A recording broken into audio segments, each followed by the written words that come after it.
Despite being built like a tank, having a 20-inch swing and 34-inch spindle capacity, the Powermatic 3520B fits in the same floor space as many 14-inch lathes. The headstock has all of the controls right up front where they're easy to get at no matter what you're doing.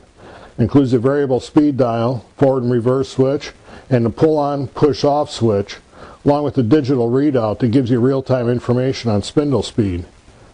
We also changed the speed ranges right up front.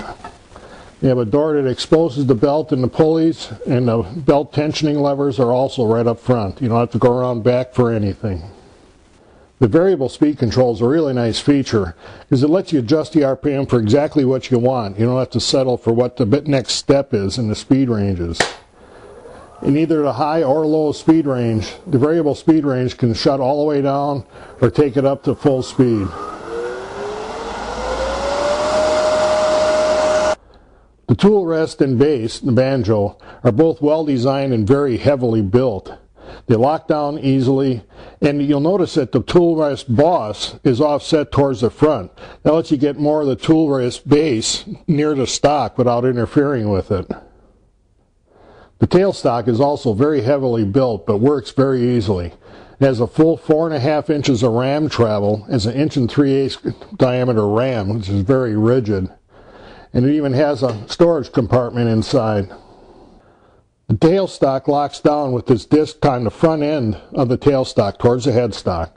That lets you slide the tailstock off the end and still lock it down securely.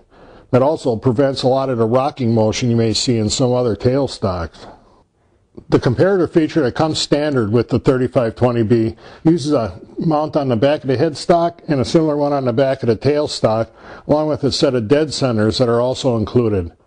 They're adjustable so you can align a sample piece directly behind the one being turned. With the sample piece directly behind the one being turned, you can not only transfer critical diameters, but as you're turning a feature, you can make sure you're turning it the same way it is on the sample piece. This makes it a lot easier to get a whole set of table legs that are visually identical. The safety cage that's included with the 3520B is a very nice device to have.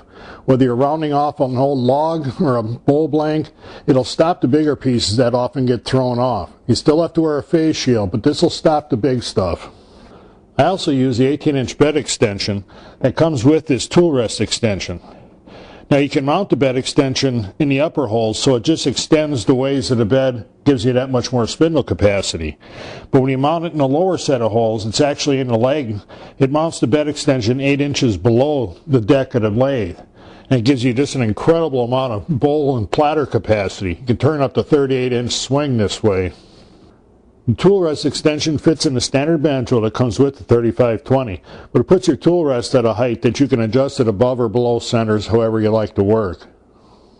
One of the things I really like about the bed extension in this position is that you work off the end of the lathe, so you're working directly in front of the bowl. It gives you a lot more control with the tools.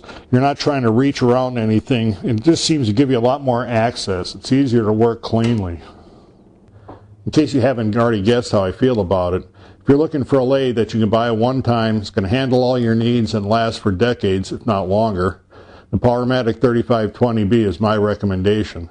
With all the capabilities and features it has, it'll handle everything you need.